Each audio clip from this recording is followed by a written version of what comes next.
Euh, Bonjour à toutes et à tous dans la salle comme en ligne.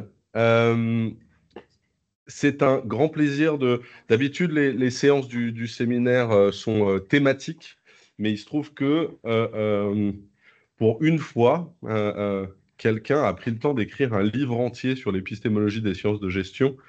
Du coup, ça nous semblait, avec Laurent Magne, qui ne pouvait pas assister à la séance aujourd'hui, ça nous semblait important d'en parler. Et il se trouve que le bouquin, en plus, est sorti la semaine dernière. Alors, j'avais précommandé, je n'ai pas encore reçu le mien, mais en plus, on collait à l'actualité éditoriale.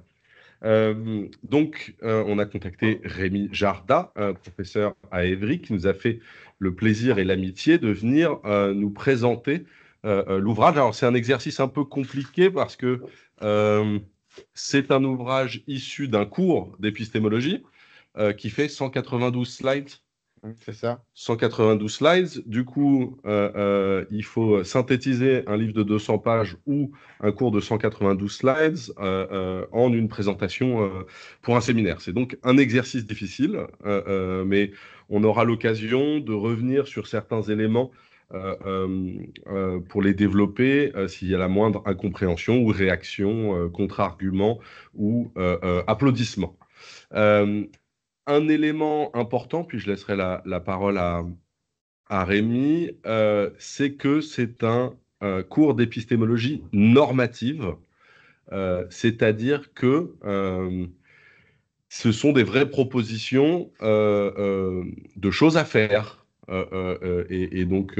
Rémi propose un réel positionnement et non pas un ouvrage qui philosopherait ou disserterait sur un certain nombre de questions, mais il propose des réelles voies d'action. Le connaissant, elles sont évidemment à débattre, mais du coup, on a ce qu'on n'a pas toujours en épistémologie des sciences de gestion, c'est-à-dire qu'on a une vraie proposition de choses à faire à l'attention prioritaire du chercheur en gestion, mais qui pourrait, à la lecture, à mon avis, être aussi intéressant pour d'autres disciplines. Donc, je vais laisser à Rémi la parole. Je m'occupe, comme d'habitude, de faire Monsieur Loyal. Donc, s'il y a des réactions ou questions dans la salle, comme sur Teams, vous levez la main ou vous mettez des commentaires et je me chargerai de relayer la parole et de la distribuer selon le fonctionnement des micros, des connexions et de la discussion sur le lien Teams. Rémi, Et alors, bonjour à toutes et à tous. Je suis très heureux d'être avec vous. Je vais essayer, pour préparer cette présentation, je me suis dit que j'allais simplement essayer de vous donner envie de savoir un peu plus ce qu'il y a dans le bouquin, hein. C'est pour ça que vous aurez essentiellement le début et la fin de chaque chapitre. Et puis, ce qu'il y a entre les deux, bon, on pourra approfondir si vous voulez. Là, j'irai puiser dans mes 192 slides. Je ne sais pas encore particulièrement ce qui pourrait vous interpeller. Simplement, j'avais averti aussi que c'est pas moi qui choisis la couverture, que je trouve absolument hideuse, hein. En plus, une espèce de singe. Enfin, je ne sais pas si ça symbolise l'intelligence ou la bêtise. C'est toujours très ambigu. la ruse. À la ruse, peut-être. Voilà, d'accord, oui. C'est vrai que parfois, il faut être un peu rusé avec les rapporteurs d'une thèse quand on fait le passage d'épistémologie. C'est pour ça. Euh, le point de départ même pas seulement de ce livre, mais finalement du cours qui était derrière, que j'ai donné depuis un certain temps, c'était le nombre de thèses que j'ai dû lire, et même d'HDR finalement également, dans lesquelles il y avait une partie épistémologie, et je trouvais que la partie épistémologie, elle avait tendance un peu à gâcher tout le reste. C'est-à-dire que c'était un peu la corvée qui avait échu au pauvre candidat et qu'il avait fait un peu ce qu'il pouvait avec peut-être aussi certains ouvrages existants un peu trop décalqués, un peu trop catégoriques, quoi, hein. Et que finalement, ça ne l'avait pas du tout aidé de faire de l'épistémologie pour réaliser son travail. Bon. Et il m'a semblé il y avait un certain nombre de choses dont les gens devaient en fait se libérer, à la fois sur le fond et puis peut-être sur un plan plus psychologique, qui est celui de l'intimidation, hein. pas trop se laisser intimider par un certain nombre de questions, par un certain nombre de mots en isme, que j'appelle des terrorismes en fait. Et c'est dans cet esprit donc que j'ai construit le cours. Et puis au bout de 4 ans, je me suis décidé à écrire le livre et donc le voici. Et j'ai eu un bon accueil là par Jean-François Chanlat et Olivier Germain, donc c'était sympa aussi. Donc pour entrer dans le vif du sujet, voilà, j'insiste sur le fait que quand même la plupart du temps quand on parle d'épistémologie dans notre discipline, moi c'est ce que j'appelle de l'épistémologie descriptive. Alors bon, c'est jamais 100% descriptif ou 100% normatif, hein, mais c'est essentiellement ça. On va dire qu'il y a des grands courants de recherche ou des grandes façons de faire de la recherche, mais finalement on n'est pas tellement aidé pour se dire en quoi est-ce que moi je suis en train d'essayer de construire de la connaissance valable. Voilà. Donc, et moi, il y a toujours deux questions qui me taraudent quand je fais de la recherche, et peut-être, et j'espère que vous continuez à vous poser la question, c'est est-ce que ce qu'on fait, on peut le distinguer de l'imposture quantitative ou du simple bavardage cultivé, quoi, hein. Et puis, donc, du coup, à quelles conditions on va produire cette connaissance valable? Voilà, ça c'était le terme qu'utilisait Piaget. J'aime bien aussi parce que je trouve qu'il est assez transdisciplinaire. Donc, voilà pourquoi j'ai décidé d'intituler l'ouvrage de cette façon. La formation, elle s'appelait Kit de survie épistémologique pour étudiants un peu affolés. C'est comme ça que je l'avais vendu. Euh, alors, en fait, c'est pas un traité, c'est pas une encyclopédie. Simplement, je suis parti de 4 grandes questions qui, à mon avis, correspondent à 4 grands pièges dans lesquels on peut tomber quand on est chercheur, et notamment chercheur débutant. Mais à mon avis, on n'est jamais trop vieux pour tomber dans ces pièges. En réalité, il faut toujours faire attention. Donc, éviter un piège doctrinal. Donc ça. C'est ce que j'espère aider le lecteur avec le chapitre premier qui reprend un peu des grandes généralités sur l'épistémologie et qui introduit la distinction entre épistémologie de la vérification et épistémologie de la genèse. Donc ça, c'est un terme notamment utilisé par Bouvresse, peut-être pas que par lui, mais que j'ai trouvé intéressant. Ensuite, dans un deuxième chapitre, il me semblait qu'il fallait savoir aussi sortir du piège mécaniste qu'on retrouve beaucoup dans les thèses, donc, et dans le chapitre épistémologie des thèses, bien entendu. Et donc là, il y a peut-être aussi une question qu'on se pose, parfois un peu plus souvent en fin de thèse d'ailleurs, mais parfois en plein milieu, surtout si on est un peu itératif, c'est est-ce que j'ai vraiment démontré quelque chose? Et ça m'a renvoyé à 3 notions que je vais appeler cause, explication et compréhension, qui sont le cœur du chapitre 2. Et puis, pour aller un peu plus loin, si on se pose la question de finalement, est-ce qu'on n'est pas un peu dans une espèce de bulle de savoir académique totalement coupée d'un certain nombre de réalités, une autre question qu'on peut se poser, c'est est-ce que je parle de réalité, hein? Et d'ailleurs, est-ce que la réalité existe ou est-ce qu'il n'y a pas que des idées? Un vieux débat philosophique. Et donc là, il me semble qu'un piège qu'on rencontre souvent en philosophie des sciences, là, c'est ce qu'un épistémologue belge qui s'appelle Gilles Berrotois appelle le piège logothéorique. Et il me semble qu'il n'entrevoit finalement les problèmes qu'à travers de subtiles considérations sur la théorie du langage et la façon dont les mots s'accrochent au monde, alors qu'on passe totalement sous silence le fait que faire de la recherche, c'est avant tout agir, hein. Agir physiquement ou psychologiquement sur ses interlocuteurs. Quand on fait de la recherche, on fait de l'action. Voilà.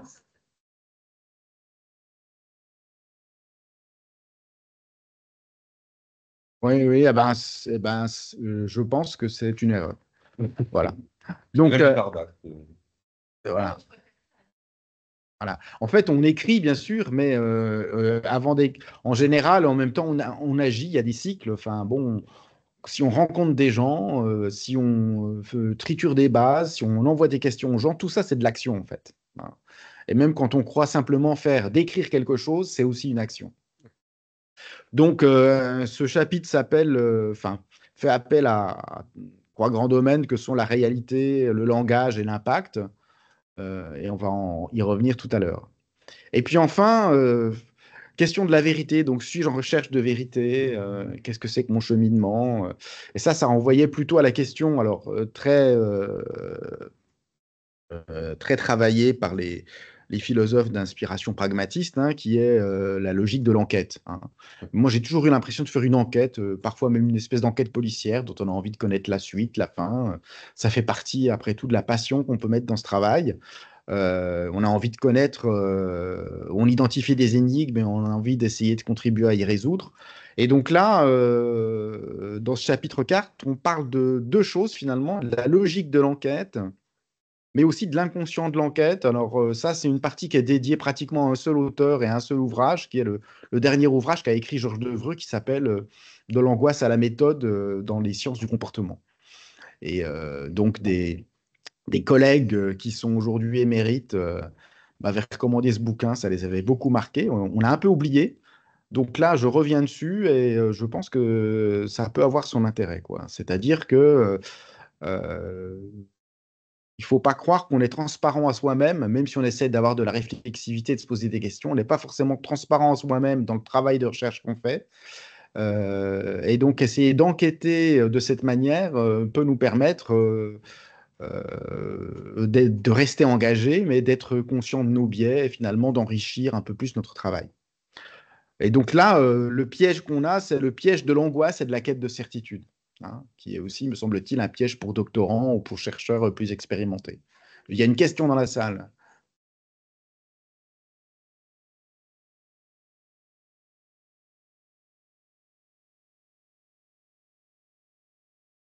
Oui, pourquoi pas, autant, mais Rémi, est-ce que tu peux répéter la question? Parce que nous, à l'extérieur, en ligne, on n'entend pas.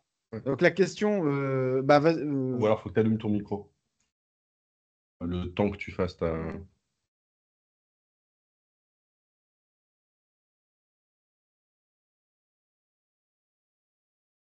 Ça, vous m'entendez pas? Non, ton micro est coupé. Moi, j'entendais.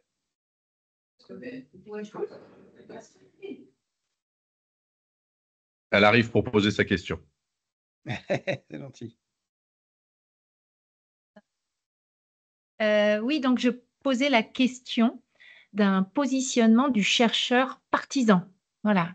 J'ai l'impression que ces dernières années, on a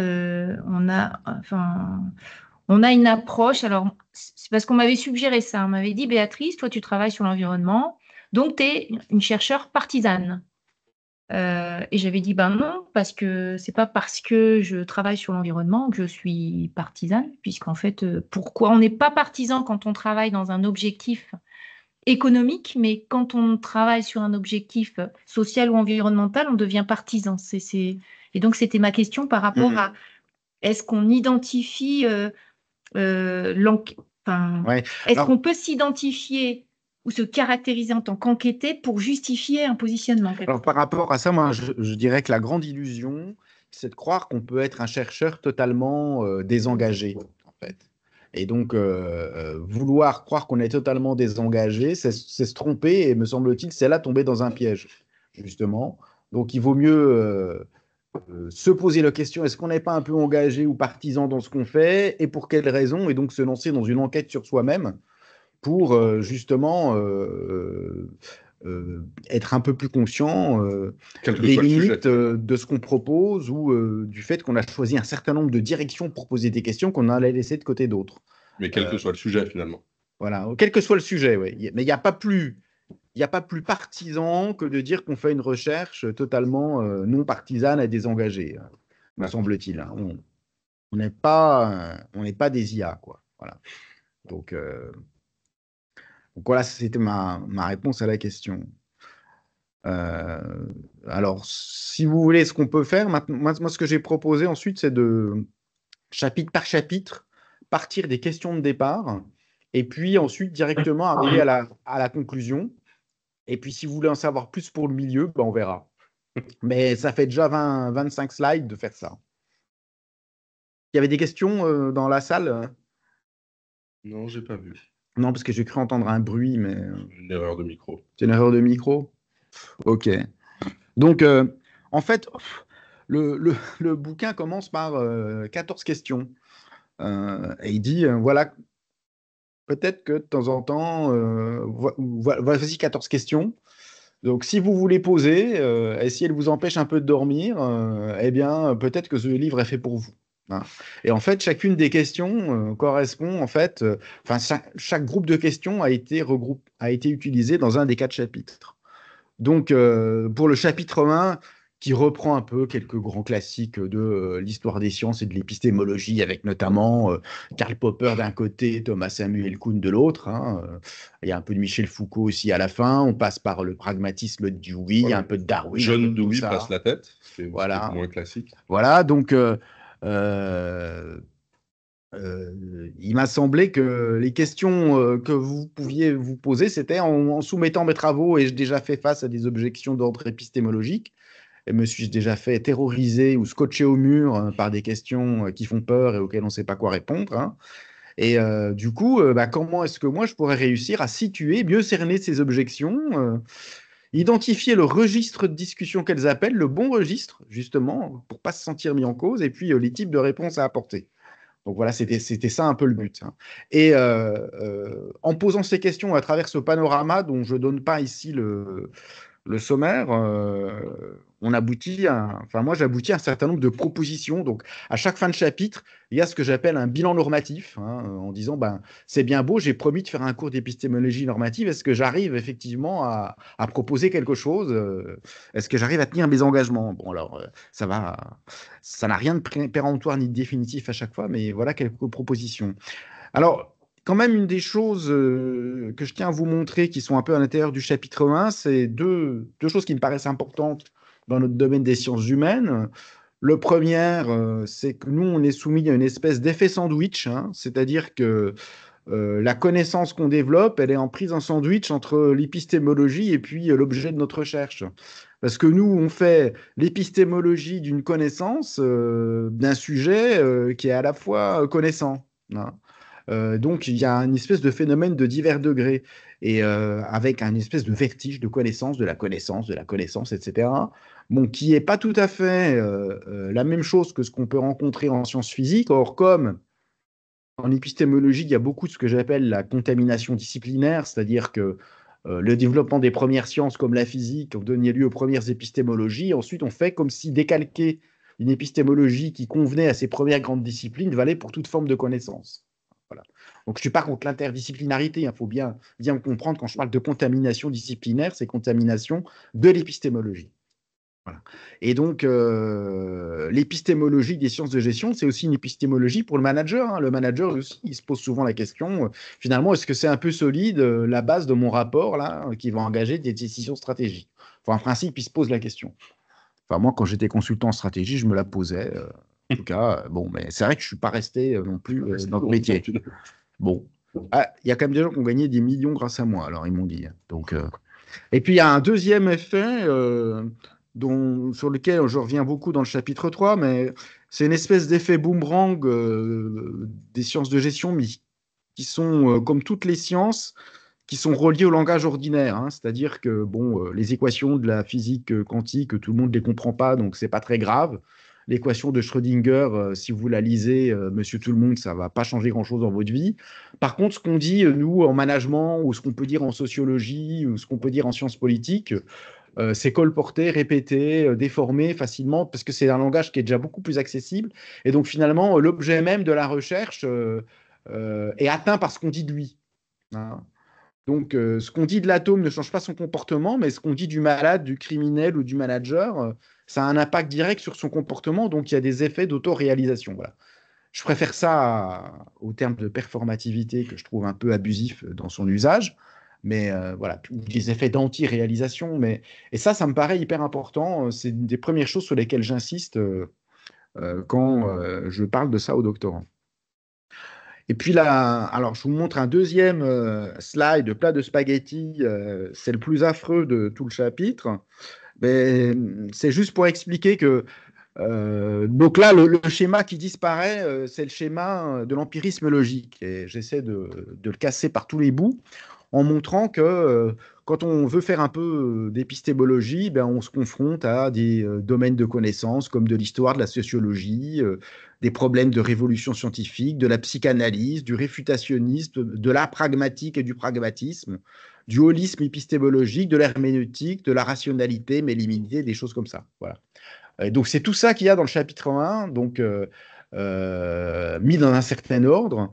Voilà, je ne sais pas si ça attire ou si ça fait épais répulsif pour le lecteur, vous me direz, parce que ça comptera pour mes prochaines présentations. Hein. Mais en tout cas, voilà, on parle vraiment des choses très classiques comme dans n'importe quel cours d'épistémologie.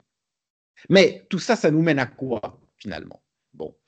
Eh bien, alors, quel est le bilan normatif de ce premier chapitre?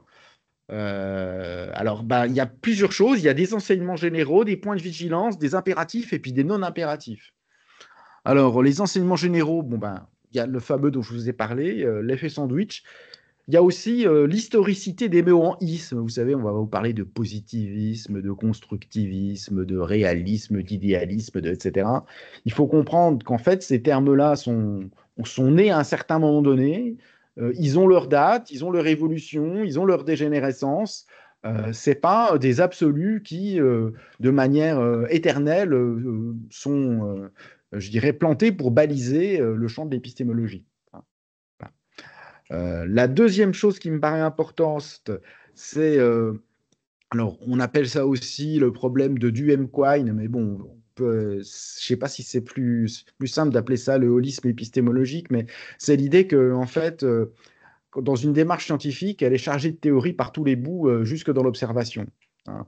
Donc, il ne faut pas croire qu'on arrive facilement à une forme d'objectivité totalement incontestable. Il faut toujours être prudent par rapport à ça. Hein. Voilà. Et c'est une des raisons pour lesquelles il n'y a pas une expérience cruciale qui va remettre totalement en cause un champ de savoir, parce que cette expérience cruciale elle-même, elle utilise déjà plein de théories existantes pour être faites. Donc, les révolutions scientifiques sont rares et en général sont plutôt une cascade de phénomènes très compliqués. L'autre enseignement général, c'est qu'il n'y a pas de démarcation nette entre science et non-science. Et donc, même quelqu'un qui a proposé un critère de démarcation comme Popper dit que la démarcation n'est pas nette. Et donc, c'est intéressant à savoir pour nous, parce que nous, on est peut-être un peu dans la ligne de démarcation, justement, mais ça nous laisse de l'espace, en fait. Hein. C'est ça qu'il faut se dire. Bon, alors, il y a quelque chose qui m'énerve beaucoup, c'est l'usage, on va dire, disproportionné du terme paradigme. Hein. Donc, quand on aborde Kuhn, c'est le moment d'en parler, puisque c'est lui qui a introduit le terme.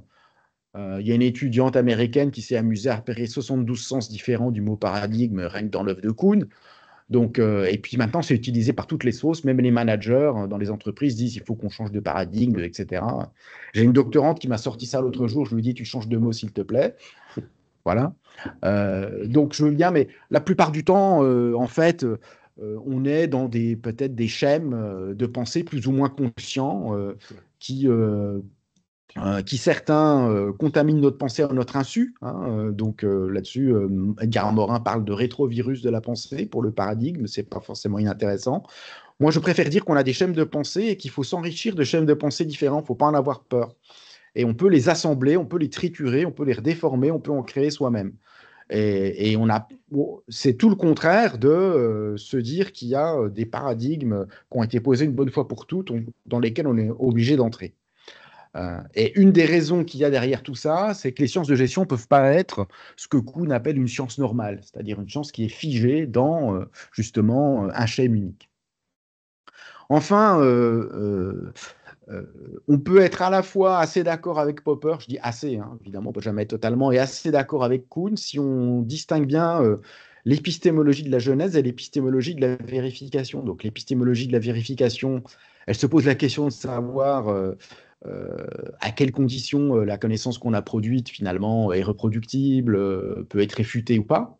Hein. Donc ça, c'est très poppérien.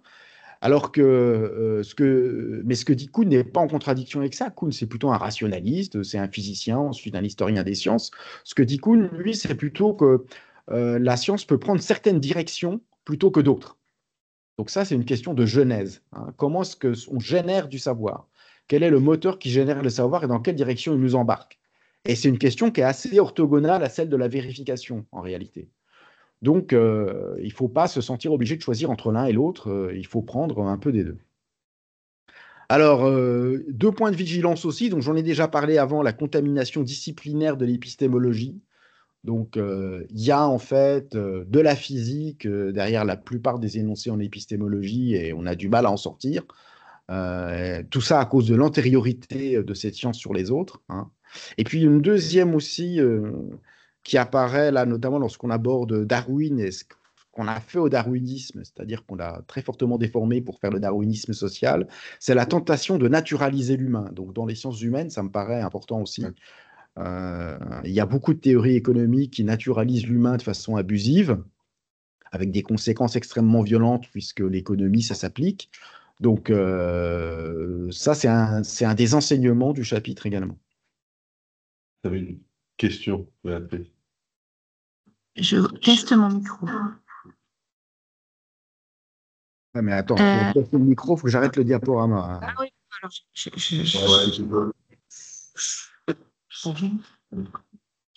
Allez. Mais ouais, faut que tu... C'est bon, c'est bon. C'est bon? Je vais faire.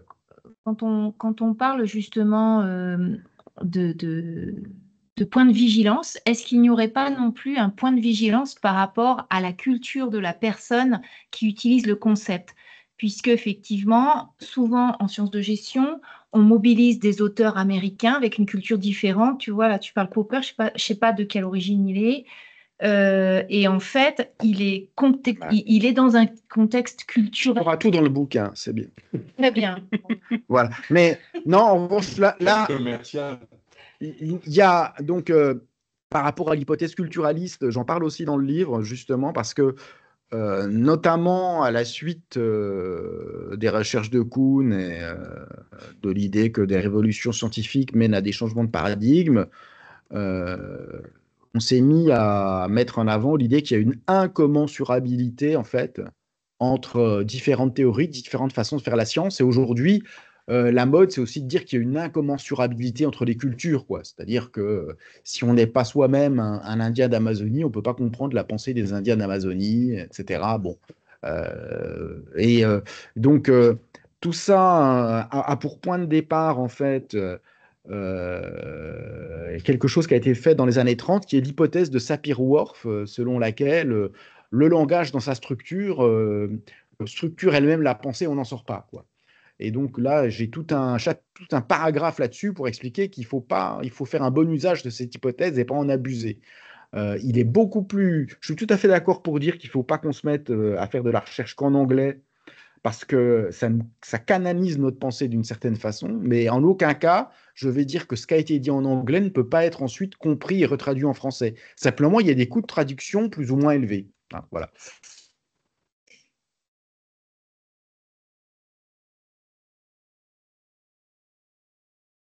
Ah oui, bah ça par ailleurs, oui, bien sûr. Mais là, on est simplement dans la question du domaine de validité d'une recherche. Oui, oui. Mais on peut aller au-delà, c'est-à-dire que bien souvent, le concept lui-même ne renvoie pas du tout à la même chose. Donc, on voyait tout à l'heure avant le démarrage de la séance, par exemple, si on veut traduire accountability en français, par rapport à responsabilité, on est un peu gêné aux entournures, hein. Mais ça ne veut pas dire pour autant que le concept de accountability est incommensurable à la langue française. En fait, on peut s'en sortir. Simplement, il faut prendre son temps. Donc, l'importance de la pluralité des langues en sciences, et notamment en sciences humaines, elle est importante parce que sinon, on favorise trop le fait de canaliser la pensée dans une direction, hein. Voilà, donc on donne un avantage compétitif et ça, c'est pas bon. Mais ça ne veut pas dire que ça nous empêche de penser.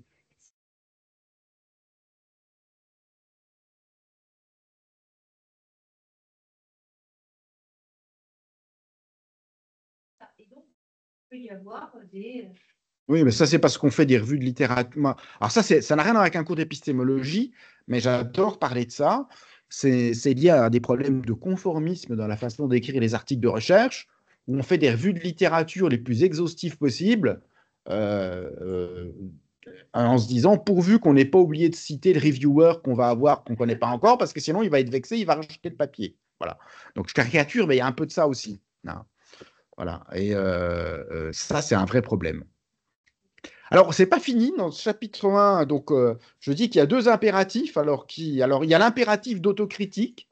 Donc, et celui-là, il vient du réfutationnisme, finalement, quelque part de la théorie popperienne. Donc, quand on demande à nos étudiants de mémoire de master de parler des limites de leur recherche et aux doctorants, finalement, ça vient de là, hein. Puisque le critère de démarcation entre science et non-science, c'est que la science est réfutable, hein.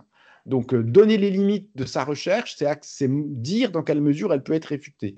Donc, c'est de là que ça vient. Et puis, il y a un deuxième impératif que j'appellerais, moi, un impératif d'auto-interrogation, c'est-à-dire qu'il faut toujours questionner ses propres questions. Et lui, il découle plutôt d'un autre courant de pensée du savoir qui est l'herméneutique. Voilà, donc il y a un petit passage sur l'herméneutique aussi dans ce chapitre 1, avec même l'illustration d'une recherche que j'ai menée en spirale herméneutique pour essayer d'opérationnaliser un petit peu ça, hein. Donc on est loin des origines religieuses de la discipline, c'est certain. Sur la banque, non? Voilà, bah, c'est sur une banque, voilà. Et puis, il y a aussi, et c'est là que j'espère que malgré la densité du propos, le lecteur trouvera ça un peu émancipatoire. Il y a aussi ce que j'appelle des non-impératifs, des fenêtres ouvertes sur d'autres façons de faire, hein. Et donc, la première chose que je dis, c'est pas besoin de choisir un prétendu paradigme. Alors là, j'avais fait lire ça à Hervé Dumez, il m'a dit « Ouais, super, enfin, quelqu'un qui dit ça, ça fait du bien. » Donc, parce que même encore aujourd'hui, il y a des gens qui font des HDR, ils sont obligés de dire dans quel paradigme ils se situent. Bon, donc là, il y a un gros livre noir, à mon avis, qu'il est temps de mettre au rencard pour ce qui est de l'épistémologie. J'en dis pas plus. Ensuite, pas besoin de se positionner par rapport à ce que serait le positivisme, parce que, à mon sens, le positivisme doit être utilisé dans une grammaire où c'est un adjectif et pas un nom, hein. Il y a des traits qui font qu'une pensée est positiviste. Il y en a 6 ou 7 qui ont été dégagés par Yann Hacking, et puis un autre qui a ajouté Pascal Nouvelle, qui sont pas inintéressants, mais bon, la doctrine d'Auguste Comte, elle date d'il y a un moment déjà, mais c'est trop facile de dire je fais ça parce que je suis positiviste, en fait. Et la plupart du temps, les gens ne savent pas du tout de quoi ils parlent quand ils disent qu'ils sont positivistes. La troisième chose, c'est qu'il n'y a pas besoin de choisir entre une démarche herméneutique qui fait appel à la compréhension, à l'empathie, etc., et puis une ambition scientifique et de la rationalité. On peut tout à fait faire les deux, hein. Et là encore, les doctorants qui se sentent sommés de choisir entre deux camps nous livrent souvent de grands morceaux de souffrance dans leur thèse. Et puis, un dernier non-impératif qui, lui, provient plutôt du pragmatisme de Peirce et Dewey, c'est que, en fait, on n'a pas besoin de terminer l'enquête de bout en bout pour terminer sa thèse, hein. Donc, une bonne thèse est une thèse terminée, ça, bon, beaucoup de gens connaissent la source de cette phrase, mais c'est pas parce que, même si la thèse doit être terminée, l'enquête, elle est toujours sans fin en réalité. Donc, dès qu'on a apporté une réponse suffisamment satisfaisante à une problématique, deux problématiques nouvelles surgissent et c'est normal, hein. Et parfois même, on est dans des problématiques tellement vastes que sur la durée d'une thèse, on ne répond qu'à un morceau. Donc, ce qu'il faut savoir, c'est resituer ce morceau dans la problématique plus vaste des gens qui précèdent et puis de ceux qui vont succéder, hein. Mais à un moment donné, il faut savoir s'arrêter. Voilà. Bon, donc j'espère que mes non-impératifs sont vraiment des fenêtres de liberté pour le lecteur. Bon, ça, j'en sais rien encore, mais vous m'en donnerez peut-être une première idée. Donc ça, c'était pour le chapitre 1. Je ne sais pas s'il y a déjà des questions à ce stade, sinon on passe au chapitre 2. Non, la seule question en ligne, c'était sur où est-ce qu'on peut acheter le livre. Non, pas de J'aurais bien voulu Ouais, vous poser une question sur l'histoire des paradigmes. Vous disiez les paradigmes, on peut en avoir plusieurs, et puis point final, mais vous appuyez sur quoi pour dire ça? je m'appuie sur quoi pour dire ça? Je m'appuie sur ma façon de travailler, hein, tout simplement. Donc, moi-même, j'utilise plusieurs chaînes de pensée quand je produis mes recherches. Certains viennent d'un paradigme. Quand vous faites, par exemple, de la comptabilité, vous êtes dans un paradigme, on va dire, binoculaire, hein, puisque vous regardez les deux choses sous un même angle et vous créez une forme de relief, par exemple. Ça ne vous empêche pas d'être dans un paradigme du continu ou du discontinu, mais moi, je préfère parler de chaîne de pensée. En tout cas, vous n'êtes pas obligé de dire une bonne fois pour toutes, mon travail s'inscrit intégralement dans le réalisme critique en disant que c'est un paradigme alors que ce n'en est pas forcément un, ou dans l'interprétativisme qui n'en est pas un non plus. C'est surtout ça que je voudrais défendre, hein. Et donc, je m'appuie sur effectivement plusieurs arguments là-dessus en montrant la diversité des schèmes de pensée auxquels on peut prétendre. Par exemple, si vous je- l'œuvre d'un philosophe qui s'appelle Gilbert Simondon, qui est un grand utilisateur, un grand multiplicateur de paradigmes, nous donne une bonne illustration de ça. Donc, vous n'êtes pas obligé de lire Simondon, mais vous aurez un petit aspect dans le chapitre 1 là-dessus. En fait, la question, je la pose parce que je suis effectivement d'accord avec vous. Simplement, c'est que j'ai beaucoup de mal à répondre à des gens qui qui disent, qui répondent dans l'autre sens. En gros, quand on a plusieurs paradigmes ou on a une approche encore pire, à la limite pluridisciplinaire, ils vont nous répondre, mais alors du coup, comment tu les articules? Ça tient pas debout ton histoire. Et donc, en fait, c'est pas solide, même si je pense que c'est cohérent d'un point de vue empirique. D'un point de vue purement Ouais. théorique, c'est pas facile à faire tenir. Bah, en fait, ouais. Alors, en- euh, là, on touche au problème de la qualité du débat qu'on a avec nos interlocuteurs, hein. C'est-à-dire qu'il y a des gens avec qui on peut discuter, qui vont pouvoir écouter vos arguments sur l'intérêt de faire du pluridisciplinaire ou du transdisciplinaire, d'articuler ou de mettre en tension simplement, parce que parfois on ne peut pas articuler, mais on est obligé de mettre en tension des paradigmes, hein, comme en physique quantique, hein, on met en tension un schéma ondulatoire et un schéma corpusculaire, et en fait, il n'y a pas de solution entre les deux. On fait comme ça, donc même en sciences dures, on le fait. Et puis, il y a des gens avec qui, de toute façon, vous ne pouvez pas discuter. Eux, ils vont vous dire, bon, on n'est pas dans le même paradigme, puis c'est bon, quoi, voilà, terminé. Donc ça, c'est l'argument d'autorité du faible, hein. Utilise souvent le mot paradigme. Donc parfois, il faut se dire que vous pourrez pas non plus discuter ni convaincre tout le monde. Voilà. Il y a des gens avec qui il faut se dire, ben, tant pis, il reste dans sa bulle, et puis il faut essayer de s'appuyer sur la partie de l'auditoire qui a envie de discuter. J'ai envie de vous dire ça, hein. Mais c'est derrière tous ces ismes, hein, il y a beaucoup de, j'utilise le terme, hein, il y a beaucoup de terrorisme intellectuel en réalité. Donc là, ben, Johan, pardon, Rémi. la question était, quand on est doctorant, est-ce qu'on a le choix? Ben, je dirais que ça dépend du directeur de thèse qu'on a, quoi. C'est-à-dire, là, c'est pas toujours évident à faire. Mais si vous voyez un directeur de thèse qui vous dit, ben, moi, je m'inscris délibérément dans le paradigme du constructivisme, néoconstructivisme radical, vous pouvez vous poser la question, quoi. Voilà, faut peut-être choisir un autre directeur de thèse. Mais Ce que le directeur veut, Dieu le veut. Moi, je dis dans mon séminaire doctoral, vous serez libre une fois que vous aurez votre thèse et un poste, et en attendant, prudence. Mais il ne faut pas faire de nécessité-vertu. C'est pas parce qu'on est obligé, à cause du jury ou à cause d'un directeur ou d'une directrice de thèse, de dire quelque chose temporairement qu'il faut le faire sien. C'est juste ça. Si il faut temporairement dire que on est dans le constructivisme radical selon Guy Ellington, parce que c'est ça qu'il faut dire pour l'instant. Le tout, c'est de garder son autonomie. Voilà, et puis plus, Le problème, c'est que plus on avance, plus on peut dire ce qu'on pense, mais plus on peut avoir intégré au fur et à mesure des choses un peu contre notre gré. Du coup, c'est un équilibre qui n'est pas évident. la difficulté, c'est que le masque finit par coller à la peau, hein. C'est quand même Ouais. ça le problème. Donc, Alors, il y a Erwan qui hoche la tête sur mais qui voulait prendre la parole avant. Non, je voulais juste, si Rémi m'autorise, à compléter ce qu'il disait, et puis en répondant à Thierry, si effectivement on ne doit pas choisir un paradigme, c'est parce que la notion de paradigme telle qu'elle est présentée en sciences de gestion n'a tout simplement aucune consistance. Ça n'existe pas un paradigme en sciences de gestion, c'est juste effectivement une sorte de légende épistémologique qu'on essaie de s'habiller avec pour se donner des airs de sérieux. Mais en fait, quand on gratte un petit peu, quand on analyse à fond le contenu de ces structures conceptuelles, c'est juste incohérent. alors, C'est pas la peine de se poser la question. Je veux dire, une incohérence plus une incohérence, on peut effectivement les additionner tant qu'on veut, ça restera une incohérence. Donc il faut effectivement, comme le disait très bien Rémi, mettre de côté ces histoires de paradigmes et essayer de choisir une voie vertueuse pour faire de la recherche, hein, ce qui peut effectivement être quali, quanti, les deux, ce qui peut effectivement avoir engagé certaines conceptions de la construction de certains aspects de notre réalité sociale et tout ça. Mais les paradigmes tels qu'on nous les refile dans les manuels, ça, il faut les oublier. Je dirais même qu'il faut oublier ces manuels et lire celui-là. Oui. Ça, c'est mon argument commercial. Mais voilà. Si je le pensais pas un peu, tu serais pas invité.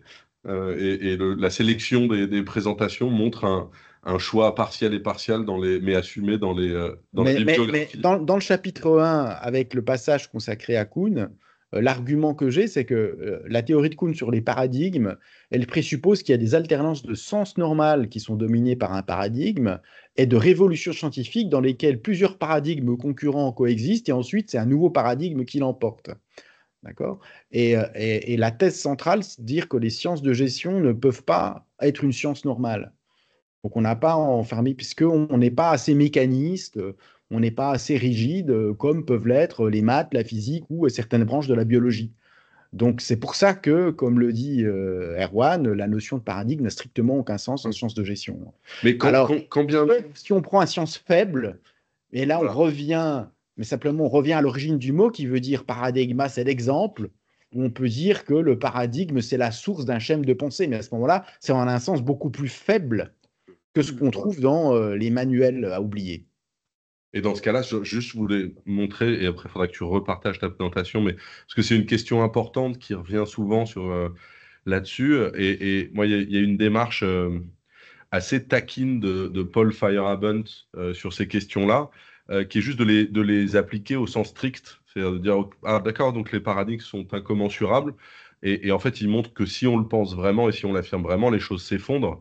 Il a un schéma tout simple, je vais juste le montrer rapidement dans son bouquin contre la méthode, qui est de dire qu'en fait, même dans une conception un peu lâche du paradigme, et en regardant de manière historique, il n'y a pas un jour une nouvelle, et avant, il y avait l'ancienne, et entre les deux, il ne s'est rien passé.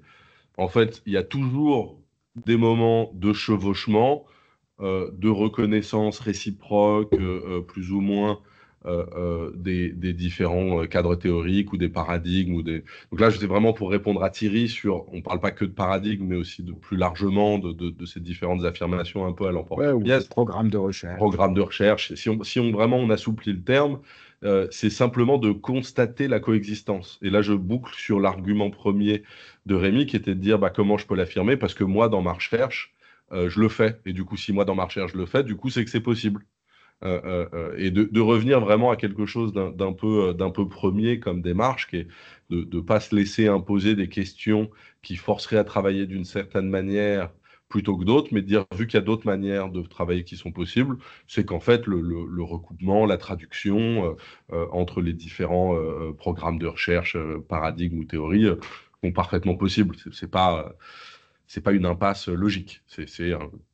Ça s'impose un peu politiquement. Pour dire un peu la même chose, on pourrait dire d'une certaine façon qu'il faut faire le choix entre, disons, un modèle simpliste mais très cohérent au niveau abstrait, ou bien une étude plus empirique ou plus abstraite mais plus complexe, brouillonne, et plus proche malgré tout du réel. Parce qu'en réalité, le réel, c'est facile de le mettre dans une petite boîte, mais ça ne correspond pas à la réalité, quoi.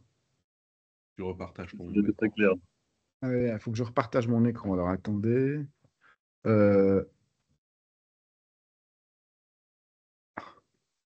Oui, alors, là, je me méfie aussi beaucoup de ceux qui disent faut choisir entre rigueur et pertinence. Et nous, on fait de la merde, mais on est rigoureux, quoi. Hein. Donc, faut faire attention à ça aussi. Moi, je dis que le schéma simpliste il est surtout totalement inadéquat, quoi. C'est ça qui est dangereux. Donc, c'est vrai que c'est bon. C'est crucial quand même le choix du directeur de thèse quand on fait une recherche. Et puis ensuite, une fois qu'on est docteur, il faut bien choisir avec qui on travaille quand on fait des recherches en commun, quoi. Ça, c'est sûr. Hein. Parce que sinon, on peut avoir du mal à s'entendre, quoi. Mais ça, c'est l'avantage de notre métier, c'est qu'on peut travailler en réseau. Alors, on peut passer au chapitre 2, si vous voulez. Alors, le chapitre 2, Il va peut-être falloir que tu fasses un choix par rapport à la. On avance doucement dans le bouquin, mais c'est des questions hyper intéressantes. C'est juste que si on suit chronologiquement, on risque de pas arriver jusqu'à la fin du livre. Est-ce que tu veux regarder le chapitre 2 ou est-ce que tu as des chapitres que tu voudrais aborder plus que d'autres? Parce que je vois qu'il est 15h20. On peut encore pousser facilement pendant 40 minutes, mais c'est. ah ouais, bon, ouais, bah, le chapitre 2, euh, je peux essayer d'aller plus vite. Comme tu veux. Ouais, parce que j'aimerais bien qu'on aborde le chapitre 3, hein. Bah ouais, c'est ça que j'avais en tête. Ou le 4. Voilà, le Ouais. 4, encore, ouais, il est assez facile le 4, mais le 3, c'est le plus délicat. Donc, Utilisons le 2 comme une bon, introduction. simplement, je veux dire de quoi le chapitre 2, il est censé, il s'adresse aux personnes qui se sont posées des questions du genre, ai-je véritablement expliqué ou permis de comprendre quelque chose? Ou qu'est-ce que j'avais l'intention d'expliquer? Quelle est la nature des explications que je trouve dans la littérature scientifique? Est-ce que c'est des causes? Est-ce que c'est des lois? Est-ce que c'est des mécanismes? Est-ce que je me suis donné les moyens de comprendre? Quel niveau de rigueur est-il légitime de chercher à atteindre dans l'explication en sciences humaines? Et puis, quel type de causes produisent quel type d'effet en gestion? Hein, voilà. Et donc là-dessus, il y a tout un bilan normatif avec une idée. Je sais que ce qu'a retenu Johan, c'est que bon, je défends la causalité complexe. Et moi, je dirais encore plus que ça, l'entrelac des causes et des raisons. C'est-à-dire que la différence entre les causes, c'est plutôt mécanique et c'est la cause efficiente au sens d'Aristote. Et les raisons, c'est plutôt téléologique et c'est les finalités des acteurs qui ont de l'intentionnalité. Et en sciences humaines, on est face à des acteurs qui sont doués d'intention et on ne peut pas les faire entrer dans des mécanismes sauf à les priver d'intention. Voilà, là-dessus, il y avait un chapitre d'ouvrage magistral qu'avait écrit Raymond Boudon là-dessus, en regardant tous les schèmes de pensée existants et en montrant que ceux qui étaient dominants à son époque, c'était ceux qui niaient l'intentionnalité des humains, quoi. C'était un peu dommage. Bon. Mais on va peut-être... bon, ah oui, si, il y avait quand même celui-là. Bon, donc, oui, il y a un truc important, c'est qu'il y a un lien avec l'ontologie. Donc, j'insiste beaucoup là-dessus, parce que je lis ça encore là, dans une HDR où quelqu'un se dit qu'il utilise une idéologie à triplement stratifiée. Enfin bon.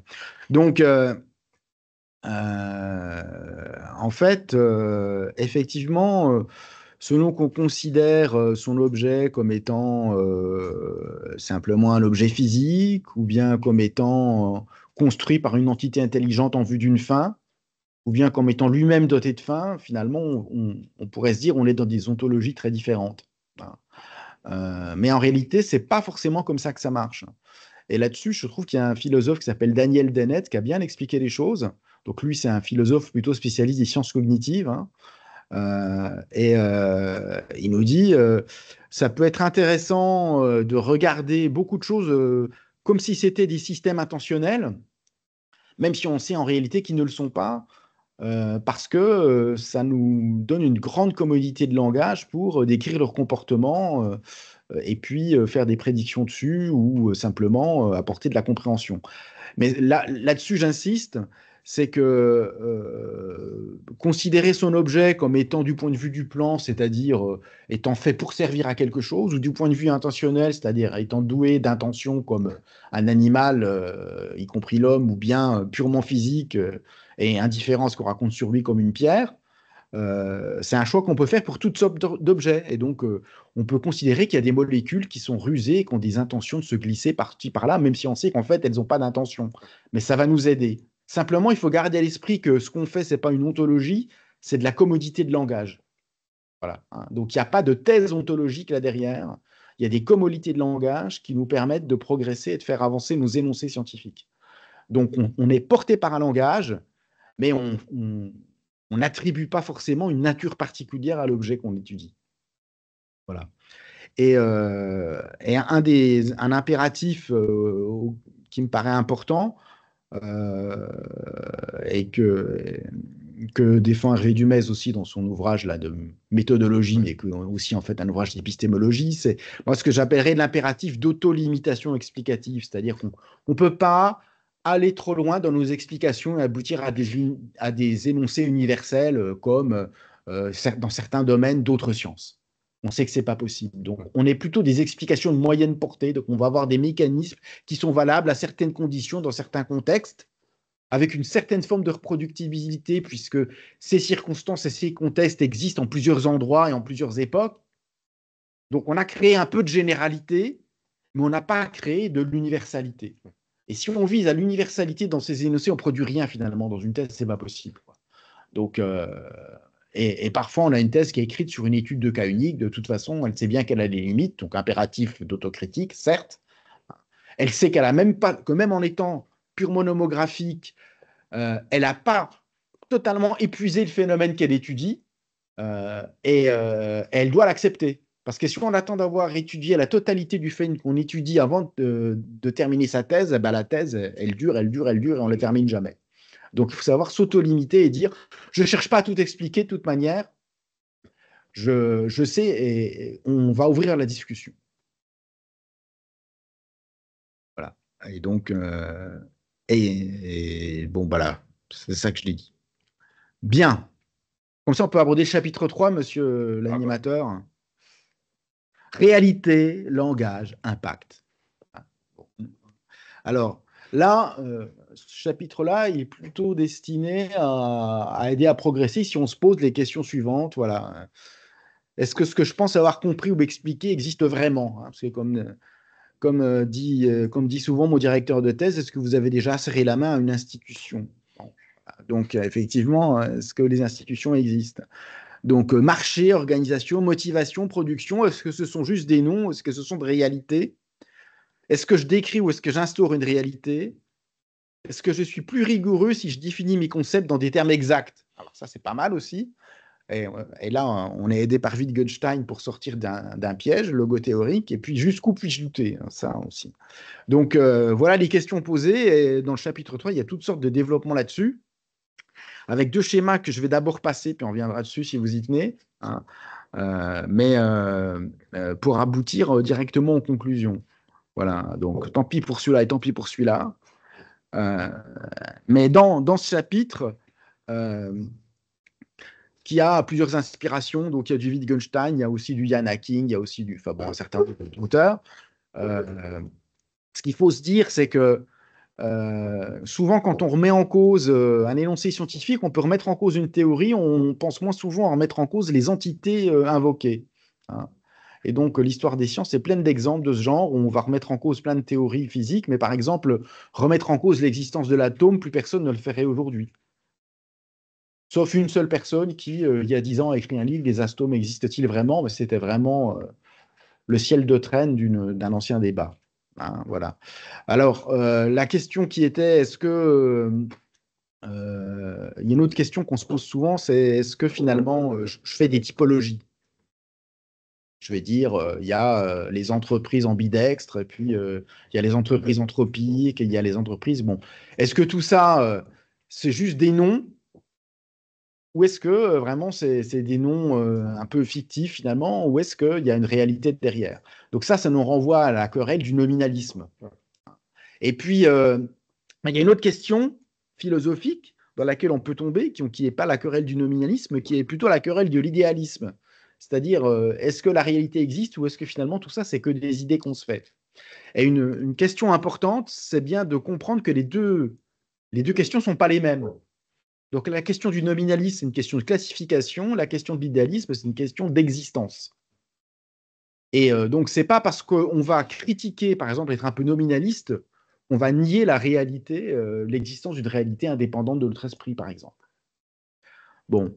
La troisième chose consiste à dire qu'il faut essayer de renoncer aux doutes hyperboliques, là, cartésiens, hein, ou du même genre. Et puis, parce que le corrélat de ça, c'est renoncer de la même façon au point de vue divin qui serait celle d'une connaissance qu'on pourrait embrasser dans sa totalité. En tout cas, il y a un philosophe qui s'appelle Putnam qui prétend avoir montré que c'était le point de vue divin et logiquement autoréfutant. Moi, j'aime assez ce positionnement-là. Donc, le tout de la connaissance, c'est une notion elle-même contradictoire.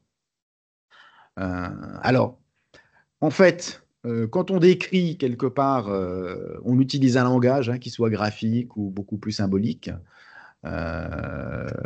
Et en fait, quand on utilise un langage, c'est toujours un acte. Et donc, on ne fait jamais une pure description. Derrière chaque description, il y a de l'acte de langage dans lequel on affirme, on contredit, on controverse, etc. Donc, quand vous décrivez quelque chose, ne vous astreignez pas à vous dire je vais faire une pure description, rester purement descriptif et ne jamais faire entrer autre chose dedans. Hein.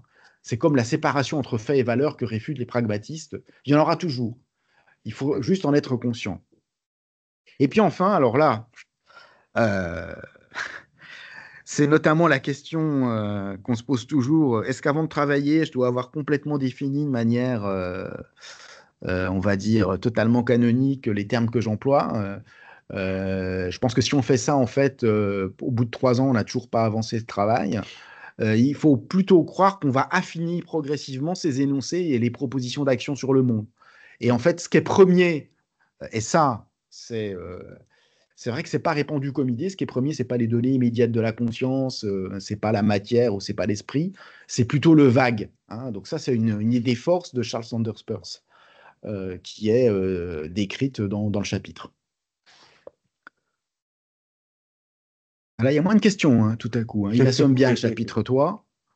Donc, ce que prétend offrir ce chapitre 3, et là, c'est un peu plus.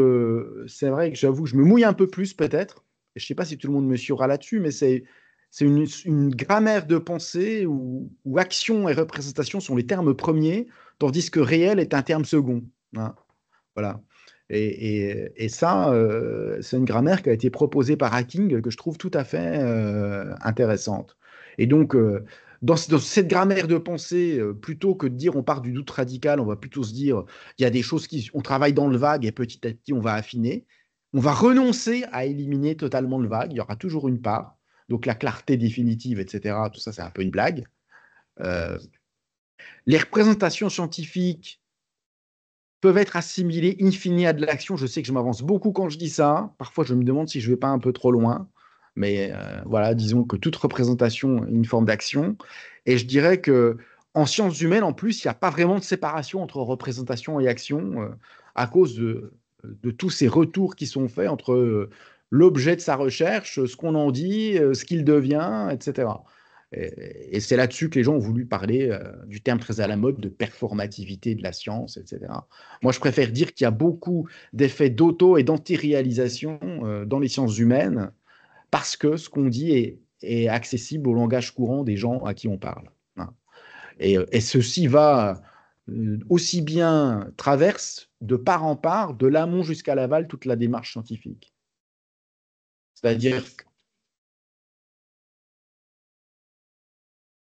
non, dans toutes les sciences humaines, en sociologie, en histoire, etc., on produit beaucoup de choses qui réagissent sur les gens, rétroagissent sur les gens. La plupart des études sur la performativité de la science, elles portent sur l'économie plutôt que la gestion. En montrant beaucoup comment certaines théories en économie se sont traduites dans des outils et donc informent, cadrent, influencent la conduite des actions et le réel. Mais c'est aussi une des limites, c'est que quand on regarde ces études-là, en fait, il y en a, c'est pour ça peut-être la critique du terme performativité, ou en tout cas de ne pas l'utiliser, c'est que finalement, il n'y a pas beaucoup de théories qui sont performatives quand on regarde les études. Si on se disait que toutes les théories scientifiques étaient performatives, changeaient de réel, etc., on pourrait faire plein d'études sur plein de théories pour montrer en quoi est-ce qu'elles ont réellement. Mais dans les études, on voit vraiment la traduction, vraiment toute la chaîne de causalité, quoi, de l'énonciation de la théorie à l'impact sur le comportement des acteurs. En fait, il n'y en a pas tant que ça. Il y a un papier assez intéressant de Laure Cabantous et Jean-Pascal Gon sur la théorie de l'action rationnelle, qui montre ce transfert. Et puis il y a le classique de Michel Calon La sur, formule financière. voilà, sur comment est-ce qu'on se retrouve avec vraiment des marchés financiers structurés par des modèles basés sur des équations qui viennent de la théorie économique et financière. Mais finalement, il n'y en a pas tant que ça. Je sais pas si, finalement, je ne sais pas si la gestion Mais, attend de... mais dans nos domaines, le seul fait d'énoncer une théorie, le seul fait qu'on l'énonce, va modifier ce dont on parle, quoi. Et parfois, le circuit peut être un circuit très court. Évidemment, il y a des circuits longs, hein. Quand Marx fait ses théories, il espère bien qu'il va changer le monde, c'est sûr. Mais le circuit est quand même beaucoup plus long. Alors que là, il y a des domaines en psychologie, en psychiatrie aussi, qui sont un peu limites, hein. Donc,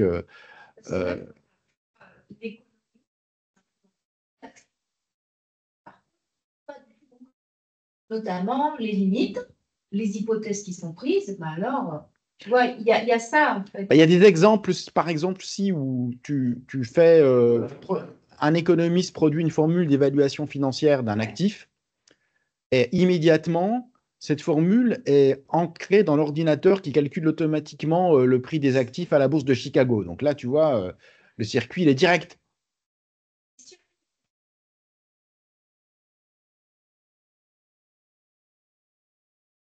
Ah, en fait, Il n'y a pas besoin quelque part. Voilà. C'est toute la...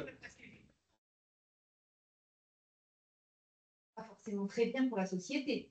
ouais. Mais nous, quand même, on a un circuit assez court parce qu'on forme les futurs managers, les futurs décideurs. Donc, on décrète que l'homme est égoïste, pense qu'à lui, pas coopératif, est là pour écraser les autres. Et après, on s'étonne d'avoir des managers qui sont égoïstes, etc., et qui veulent écraser les autres, hein. C'est très net. Il y a des sondages qui sont faits sur les campus américains où on voit que les étudiants en économie sont les moins doués d'empathie de tous les étudiants, par exemple. Économie, En business. Moi, ce que j'ai pas encore bien vu, mais qui doit exister, c'est Non, en économie. est-ce que c'est les études qui génèrent ça, ou est-ce que c'est les études qui génèrent ça, et donc nos théories et nos cours, ou est-ce que c'est pas un biais de sélection? Il me semble qu'il y a des études qui ont été faites longitudinales, c'est-à-dire qu'ils ont pris les mêmes étudiants au début, ils étaient dans le bruit ambiant, et après 3 ans d'études, ils sont devenus... voilà. Mais donc, en fait, on est toujours engagé dans ce qu'on raconte, quoi. Parce que ce qu'on dit va avoir des effets sur les phénomènes qu'on va être amené à réobserver. Donc, faut être hyper... il faut être conscient. Il faut être conscient de ça, quoi. Donc, quand on produit un énoncé, quelque part, on s'engage toujours d'une certaine manière dans un changement du monde. Surtout dans nos domaines. Bon, alors, parce que bon, ce qu'on dit de l'électron s'en fout, quoi. C'est pas parce qu'on l'a dit de lui-même qu'il va bouger. C'est parce qu'ensuite, ça va permettre de faire des machines qui vont permettre de manipuler des électrons. Mais l'électron ne lit pas ce qu'on raconte sur lui. Par contre, ce qu'on dit de certains troubles mentaux va être lu par les gens qui sont atteints de troubles mentaux et ils vont se mettre dans une case qui ne sera pas forcément la bonne. Et après, ils vont accuser leurs parents de les avoir maltraités dans leur enfance parce qu'ils sont atteints d'un syndrome de l'enfant maltraité amnésique. Et il y a des parents qui vont aller en tôle pour ça, alors qu'ils sont pour rien, jusqu'au jour où on s'aperçoit qu'en fait, il y a un mécanisme qui s'appelle celui du faux souvenir. Et là, les gens peuvent enfin sortir de prison. Bon. Mais ça, c'est une vraie histoire racontée par Hacking dans L'âme réécrite. Donc, tout à fait terrible. Donc, voilà un bel exemple d'autoréalisation des théories des sciences humaines. Voilà. Alors que bon, ce qu'on va raconter sur le micro-développement des gastéropodes dans l'océan Indien, bon, c'est pas ça qui va changer la façon d'être des gens, quoi. En tout cas, pas parce qu'on le dit. En revanche, nous, donc nos descriptions sont des actes de langage qui ont un effet, hein. C'est certain. Donc, et puis, oui, alors une idée, bon, alors là, tous ceux enfin, on n'a pas besoin de la tour pour inventer ça, il y avait toute une philosophie technique avant, mais le développement de la science est inséparable du développement de la technologie. D'ailleurs, même l'histoire des sciences le montre, c'est-à-dire que en fait, on a su fabriquer des télescopes avant d'avoir les lois de l'optique qui permettaient, bon, ils étaient un peu nages les télescopes, faut dire, mais ils permettaient quand même de grossir. Avant d'avoir les lois de l'optique, on a su le faire, et donc les choses avancent beaucoup comme ça. Donc, il n'y a pas une séparation entre la science pure d'un côté et puis de l'autre, l'application pure entre le chercheur et le praticien. En réalité, tout ça se mélange. Et nous-mêmes, d'ailleurs, on voit bien qu'on est totalement pris dans les mécanismes bureaucratiques qu'on étudie par ailleurs, avec tous les schémas qu'on doit remplir de plus en plus. Là. Enfin, moi, je suis en pleine vague HTRS, je ne vous dis pas. La bureaucratisation, on y est. Ouais, dans les entreprises, tout le monde remplit des tableaux, oui, aussi, voilà.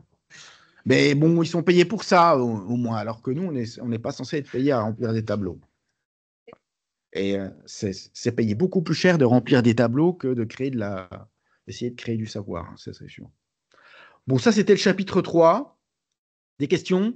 Ça y est, plus personne ne dit rien, là, je les ai endormis peut-être. Oui, il y a quand même des réactions au fur et à mesure. Bon. Alors, on peut parler du chapitre 4 alors? Ouais. Bon, ok. Donc là, les questions de départ, c'était: mon travail s'inscrit-il dans une enquête qui fait progresser la vérité? Quel degré de certitude dois-je accepter pour progresser dans cette enquête? Quelle bonne distance adopter pour rester ancré dans le réel tout en dégageant de la généralité? Est-ce que l'émotionnel est un appui ou un obstacle dans la progression de l'enquête? Et qui parle ou qui se parle dans les dialogues de l'enquête? Et donc, ça, c'est des questions qui engagent le statut de la vérité, le processus d'enquête, mais également, et là j'avoue que je suis très deweyiste en disant ça, la contribution du scientifique à l'enquête que la société, en tant que public, conduit sur elle-même. Parce que nous-mêmes, on est partie d'une société et on répond à des questions, et par nous-mêmes, la société se connaît un peu plus. En tout cas, ça serait ça l'objectif, quoi. Les agents Et donc, et je trouve que c'est plus facile en gestion quand on produit des choses un peu proches du langage ordinaire sur l'entrepreneuriat, sur les ressources humaines, sur etc. Voilà. L'économie, je trouve, c'est beaucoup éloigné de ça en devenant une espèce de branche des mathématiques appliquées qui n'intéresse que d'autres spécialistes des mathématiques appliquées. Et d'ailleurs, ils ont du mal à recruter des étudiants, c'est pas étonnant. Bon.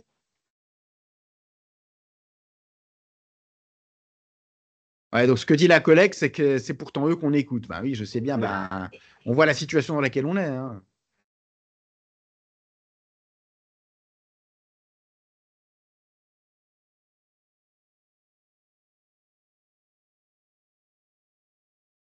Alors que la science de gestion, c'est l'intérêt des entreprises. Voilà comment c'est. Alors, sur l'enquête, dans le chapitre, il y a un peu un mélange de Dewey et de Peirce, avec notamment les phases abduction, déduction, induction qu'il peut y avoir dans l'enquête, qui fonctionnent en fait en boucle assez ramifiée. Mais il y a aussi quelque chose de plus original, en tout cas qui a été très oublié, qui est l'inconscient de l'enquête. Donc là, je vous assène, j'ai encore le temps là de montrer un petit schéma. Ah ouais. Je vous assène un petit schéma qui est la façon dont j'ai compris l'œuvre de Devreux. C'est-à-dire que vous avez deux termes. Vous êtes l'enquêteur, et puis vous avez l'enquêté en face de vous, qui est une institution, mais souvent, à un moment donné, ça va être des personnes, quoi. Et puis, si on reste à la sphère du conscient, vous interrogez, vous perturbez l'enquêté, et puis l'enquêté, il répond et réagit. Bon. Mais il se passe d'autres choses de manière sous-jacente, c'est-à-dire qu'en fait, nos inconscients se parlent. Et sans être obligé d'adhérer à des théories freudiennes sur la structure de l'inconscient, ce que ne fait pas Devreux, il ne s'engage pas là-dessus. À un moment donné, peut-être que vous l'avez déjà ressenti vous, mais à un moment donné, ce que vous racontent les personnes ou la façon dont elles sont, ça fait écho en quelque chose que vous avez déjà vécu. Donc, c'est ce qu'on appelle le contre-transfert. Voilà. Donc, il y a du transfert et du contre-transfert dans l'enquête scientifique. Voilà. Ça va vous toucher, ça va vous remuer, voilà. Oui, ou inversement, justement, parce que ça vous touche, vous allez totalement le nier. Ça peut être ça aussi, ça peut jouer dans les deux sens. Donc là-dessus, il y a toutes sortes de développements dans le bouquin qui sont repris du livre de Devreux sur les types de déformations de l'enquête scientifique que peuvent être produits par cet inconscient, et comment on peut essayer de prendre conscience de ces déformations pour, on va dire, je dirais pas corriger complètement ces déformations, mais en tout cas les prendre en compte pour mieux s'éclairer. Ouais. Avec cette logique que ça serait intéressant notamment de trianguler, c'est-à-dire d'utiliser plusieurs méthodes ou d'utiliser plusieurs chercheurs sur un même terrain, parce que comme ils vont avoir des histoires différentes et des inconscients différents, ils vont déformer de façon différente. Donc si on multiplie les déformations, on a plus de chances, quelque part, d'avoir une idée de l'objet qu'on étudie, quoi. Et là, je pense, au-delà du vocabulaire, qui en l'occurrence est assez psychanalytique, je pense que là, il y a une idée hyper forte, mais qui fait écho à l'expérience du travail, en particulier qualitatif, c'est qu'il y a des personnes où on a envie d'en savoir plus. Il y a quelque chose au-delà de ce qu'ils disent. On a envie d'en savoir plus sur eux. Quelque part, on est peut-être plus curieux, plus intéressé. Et puis, il y a des gens qui ont des fois plus envie de se dévoiler que d'autres, alors que vous posez les mêmes questions, mais il y en a, ils se sentent en confiance, ou ils sont dans quelque chose, ça fait un écho, votre personnalité, votre manière d'être, sa personnalité, sa manière d'être. Et il y a des fois où les entretiens peuvent être une conversation passionnante, parce que quelque part, on s'est rencontrés à un niveau qui est en tout cas pas le niveau conscient. Alors, on peut l'appeler inconscient, affectif, émotionnel. Je pense que mais ça induit aussi des choses qu'on voit mieux, mais aussi des choses qu'on ne voit pas. Voilà. Et c'est Donc, là où je trouvais que c'était très c'est intéressant. là le danger que met en avant Devreux, c'est Ouais. que si on est trop pris dans le contre-transfert, on va noter que ce qui fait écho finalement à notre inconscient à nous, et on va laisser de côté des traits qui modèrent un peu plus peut-être l'aspect de la réalité qu'il y a là-dedans. Donc il faut savoir aussi poser les questions qu'on n'a pas envie de poser, d'une certaine manière. Ça, c'est une façon de faire aussi. Ouais. Donc, et j'ai trouvé que j'avais jamais lu ça ailleurs que dans ce bouquin, qui a été, je pense, beaucoup lu dans les années 60-70, mais parce que c'est les collègues aînés qui m'ont recommandé de lire ce bouquin, ils sont tous à la retraite, quoi, disons, et puis depuis un certain temps, hein. Donc, il me semblait salutaire de ressortir ça. Je pense que pour les nouvelles générations, c'est intéressant. Voilà, du coup, tu te dis que c'est un bouquin qu'on a oublié, mais du coup, là, tu dis aussi quelque chose qui est peu dit, même dans les ouvrages de méthodologie qualitative, sciences de gestion ou pas sciences de gestion, d'ethnographie, de cette vérification. C'est souvent mis au sens positif, c'est-à-dire si vous établissez une connexion, du coup, vous allez voir plus ou mieux, les gens vont se dévoiler, vous raconter plus de choses. Mais en fait, du coup, peut-être que nous, on n'explore que ce qu'on a bien envie d'explorer, parce que la connexion émotionnelle veut aussi dire que on s'est connecté sur quelque chose, du coup, peut-être que on partage nos points aveugles, nos angles morts. Et donc, l'interpellation dans ce chapitre-là me semble hyper salutaire et vraiment intéressante. Et je ne l'avais pas lu. Non. Je l'ai pas Par lu exemple, typique, vous êtes le jeune chercheur et vous interviewez une personne, disons, plus âgée, assez proche de la retraite, ça se passe hyper bien. Mais c'est parce qu'il y a une espèce de transfert père-fils qui se fait, etc. Et donc, c'est bien.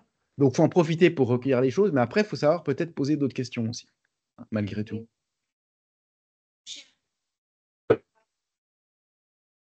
Oui, ben, c'est une des recommandations de Devreux. C'est de trianguler, notamment par la multiplicité des intervenants.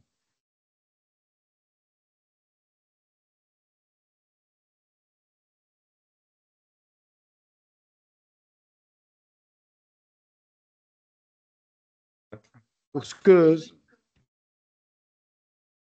ne sais pas si les collègues distants ont entendu, mais ce que disent les collègues dans la salle, c'est que, par exemple, en étant deux à faire un entretien, les prises de notes sont très différentes.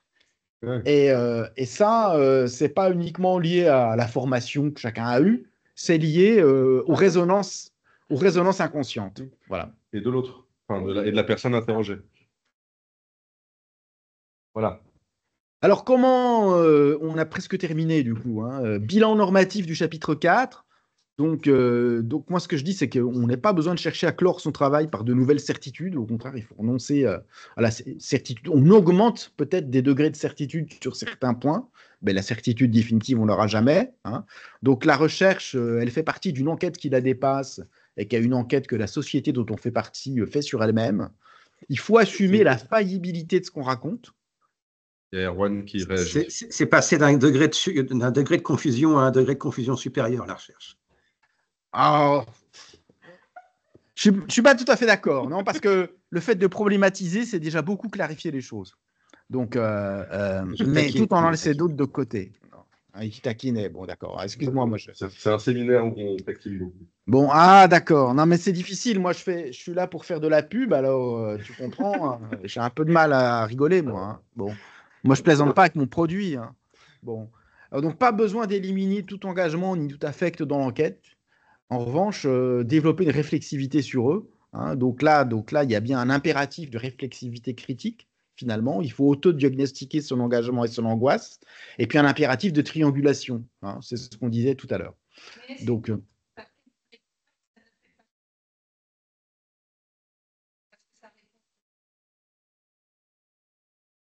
mon quatrième bullet point, impératif de triangulation, répond au.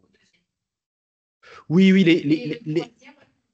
les bullet points 2, 3 et 4 sont assez liés l'un à l'autre. Oui. Mais ils ne sont pas exprimés. Le premier est exprimé en termes de non-impératif et le deuxième en termes d'impératif. Parce que moi,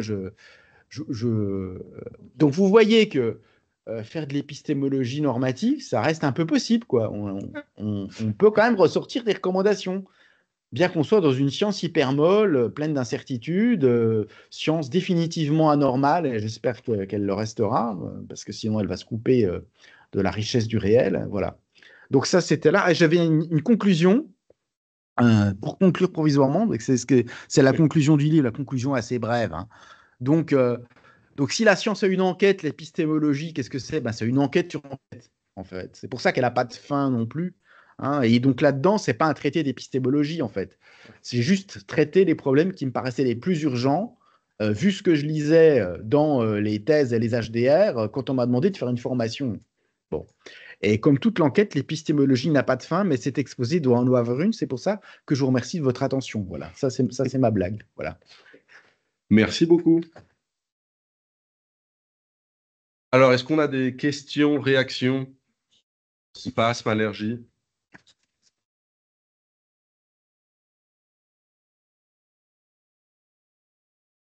Parce que c'est un côté hyper attirant. Que de dire tu fais de la recherche sur quoi, tu vois, alors que enquêter, j'ai trouvé ça hyper séduisant en termes de marketing. Dire qu'on enquête, c'est vendeur pour les doctorants. Béatrice. Erwan, tu avais commencé à prendre la parole. Non, mais je voyais effectivement qu'il y avait un peu d'espace pour intervenir. Non, je n'étais pas sûr d'être tout à fait d'accord quand tu dis que les sciences de gestion devraient rester ne devrait pas être une science normale. Et je pense qu'il y a l'idée un petit peu que les sciences normales ne collent pas au réel. Bon, je ne suis pas sûr d'être tout à fait d'accord. Les sciences normales, avec un ou deux paradigmes, là, la physique, par exemple, il y a deux grands paradigmes qui ne sont pas tout à fait… pour le coup, c'est des vrais paradigmes qui ne sont pas forcément cohérents entre eux, mais voilà, ils s'arrangent. Et ça colle très bien même à la physique, à la représentation des phénomènes que la physique cherche à saisir. Et je ne vois pas ce qui intrinsèquement empêcherait les sciences de gestion de saisir correctement les phénomènes gestionnaires tout en étant encadré par certaines idées ou guidé par certains exemples qui pourraient constituer l'équivalent des paradigmes en physique. Ben là, tu vois, je trouve que là, tu es un agent de la contamination disciplinaire de l'épistémologie par la physique. Ah ben oui, C'est-à-dire j'assume. que, Ça, voilà, j'allais dire, je ne pense pas que ça va lui poser de problème comme accusation. voilà, donc, alors que, bon, je sais pas, moi, j'en ai fait beaucoup de la physique. Bon, ça m'a moins plu que les maths, c'était pas mal, mais je vois bien que le matériau qu'on travaille n'est pas du tout le même qu'un matériau humain et n'est pas stabilisable de la même façon, quoi. Donc, n'est pas manipulable, on n'a pas de reproductibilité, on a de l'autoréalisation. Enfin, avec tout ça, ça va être difficile d'avoir du paradigme qui tient bien la route, quoi. Le problème de la reproductibilité, là, pour le coup, c'est un problème. Parce qu'il y a effectivement, on va pas faire de la physique de la gestion, quoi. C'est évident. Mais même en biologie, mais l'idée de reproduire son résultat, c'est pas la physique, c'est la science en général. C'est Shepin et Schaeffer, c'est le fait qu'on doit montrer à un public que ce qu'on dit, ça peut être fait, parce que sinon c'est arbitraire.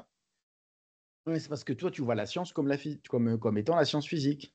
Moi, je ne suis pas d'accord avec toi, c'est tout. J'estime que ce qu'on fait aussi, c'est de la science, mais c'est de la science humaine.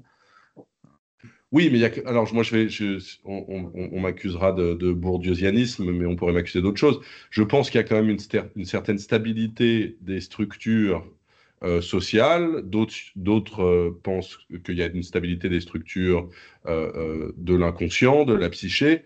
Et cette stabilité-là devrait quand même nous permettre de peut-être pas reproduire à l'identique, mais revoir des choses quand même Ouais. très similaires. C'est pour ça qu'on a des mécanismes de moyenne portée.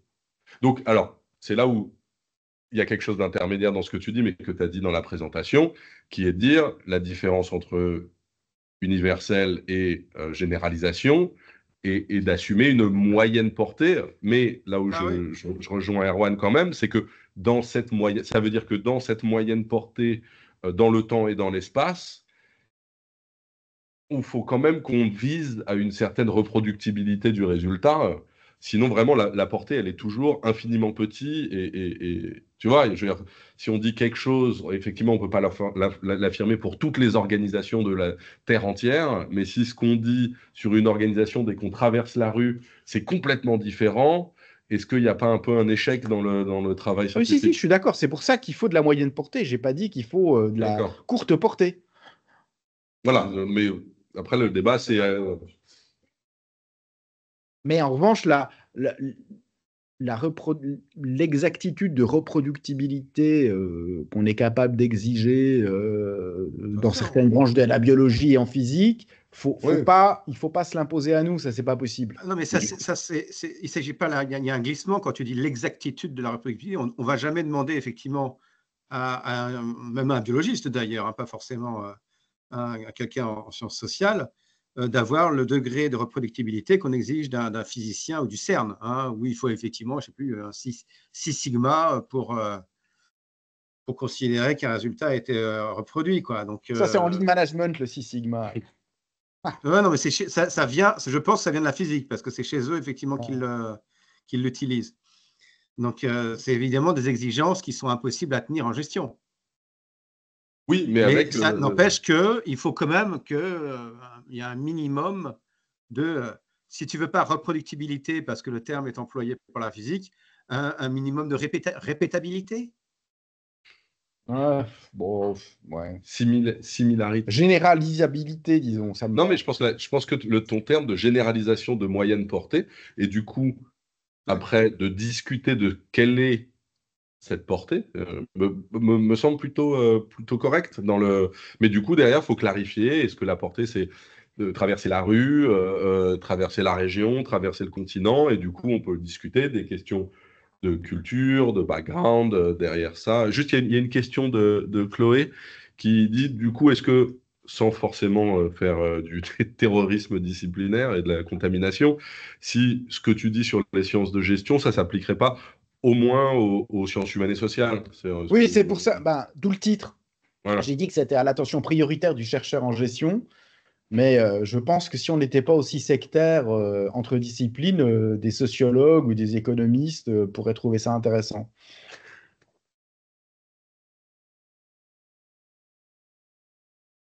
Mais je pense que ce que je dis là, enfin, j'ai eu